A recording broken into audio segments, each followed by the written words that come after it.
तहरीक इंसाफ के रहनुमाओं को अडियाला जेल में बानी पीटीआई से मुलाकात की इजाजत न मिली।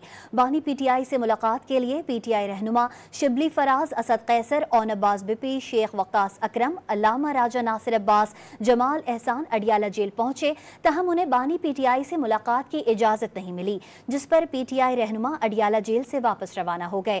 असद कैसर ने अदालती अहकामात के बावजूद बानी पीटीआई से मुलाकात न करवाने पर शदीद तनकीद की। उन पर भी जैसे हम अडियाला के करीब पहुंचे, कोई 2-3 किलोमीटर पर, तो यहाँ उन्होंने पुलिस ने तमाम रोड ब्लॉक कर दी है। हम ये गली पूछो कि जहाँ निकलते वहाँ से रोड ब्लॉक होता है।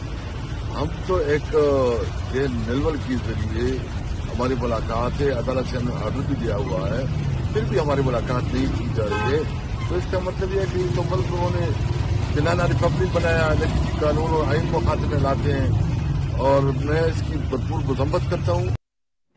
अब बात अपोजिशन लीडर उमर अयूब की, जिन्होंने जेल हुकाम पर बानी पीटीआई के साथ नाराबा सलूक करने का इल्जाम आयद किया और दावा किया कि जेल में बानी पीटीआई की बिजली और पानी की बंदिश के बाद अब टीवी और अखबार भी बंद कर दिया गया। उमर अयूब ने बानी पीटीआई को फराहम किए जाने वाले खाने पर भी तशवीश का इजहार किया। पिछले दिनों जो उन्होंने सहूलियात जो वज़ीर आज़म इमरान खान साहब का हक है, जिसमें उनको टीवी का या फिर अखबार का और इन चीज़ों का हक होता है और खाना का, वो उनको सही नहीं मिला। उनको जेल सेल में ना उनको पानी दिया जा रहा था, पानी काट दिया जाता था, बिजली काट दी जाती थी, अखबार की रसाई बंद की गई थी, खाना सही नहीं दिया जा रहा था।